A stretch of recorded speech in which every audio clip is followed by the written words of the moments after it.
Hi, we're here with our guest speaker of the month, Roger Rotondi, out on the field, and I'm going to be asking a couple questions about the sports of this month. So, Roger, what do you think is going to happen with the NFL, the playoff teams, and the impact of their injuries?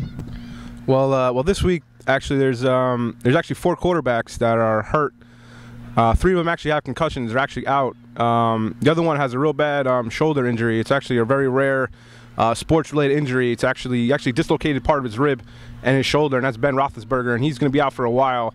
He's not going to be able to play until that actually heals pretty much 100%, because the part of the rib that's dislocated could actually puncture the aorta, and obviously that's a medical emergency, life-threatening situation, so he's going to be out for a while.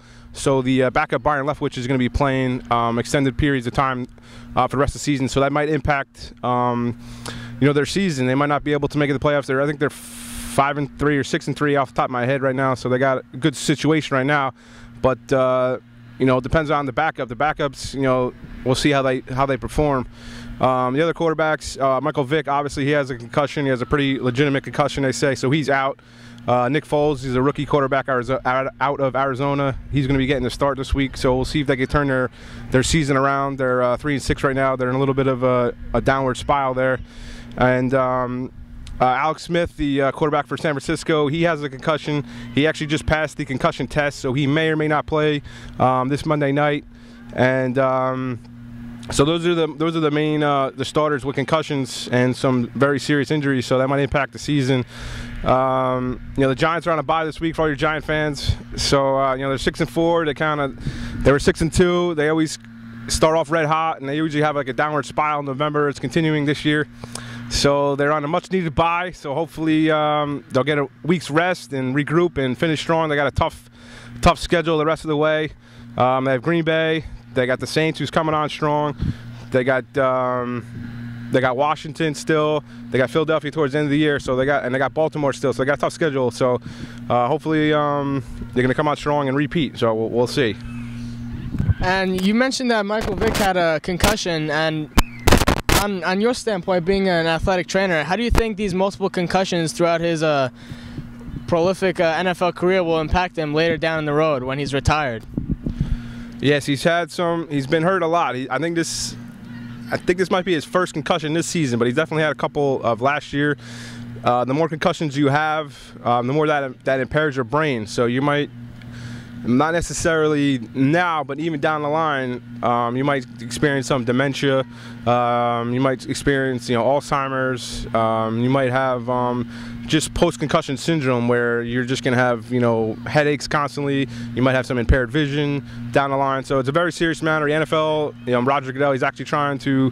That's his #1 issue right now is player safety. So he's trying to come up with different things. There's actually talk of actually putting padding on the outside part of the helmet, which would actually, they're thinking, even absorb the shock more, as opposed to the outer shell of the helmet. They're actually thinking about putting padding on the outside part of the helmet, which would even disperse the energy more, so you don't kind of eliminate concussions even more. So that's what he's talking about now. So that's their #1 priority, is player safety right now. And it's a very serious matter. You don't want to mess around with with head injuries, spinal injuries, and the heart. So there's like the 3 main injuries that you definitely don't want to mess around with. That seems like a pretty serious injury down the road. I'll give it to Stephan for more questioning. Thanks, Raj. Well, after the NFL, let's talk some NBA. What teams have been doing so hot right now? The Knicks. The Knicks are actually 6-0. They're undefeated. Their 5 previous wins have actually been by double digits, at least 10 points every single game they played. They actually beat the Spurs last night. It was actually the first time in, I believe, 9 years I think it's 9 years that they actually beat the Spurs in San Antonio. So they're 6-0. They're looking good. They got a game tonight, so we'll see if they can get to 7-0. The Brooklyn Nets are actually 5-2. They've won 4 games in a row, so they're 5-2. The first season of Brooklyn.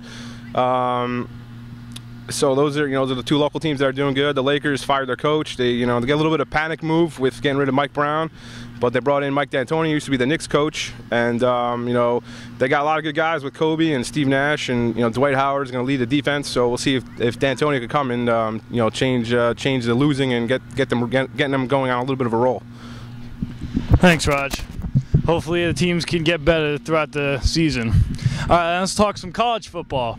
What do you think the standings are going to look like at the end of the season?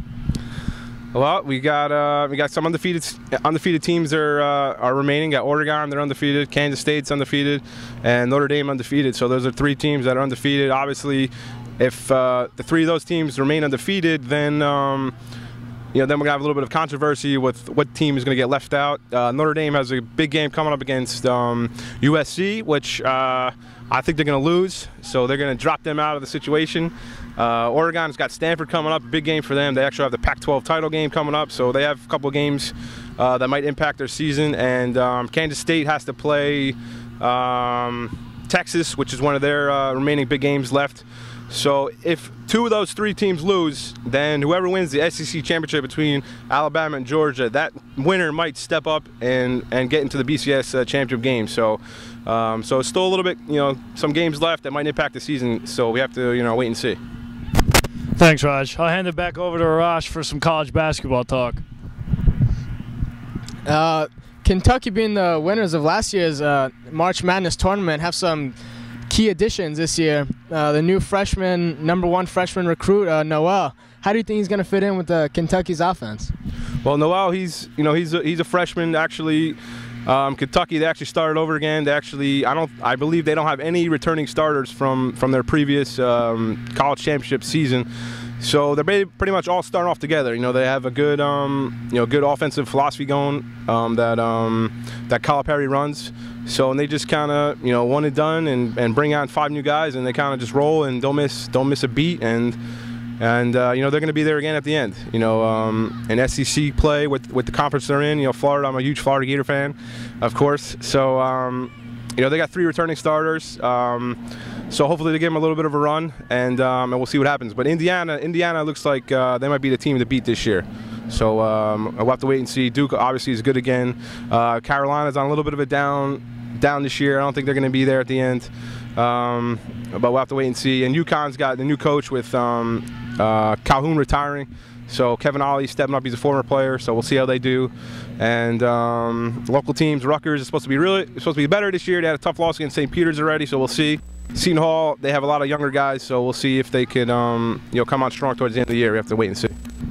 Thanks, Raj. What a very informative guy. Thanks. Back to you guys.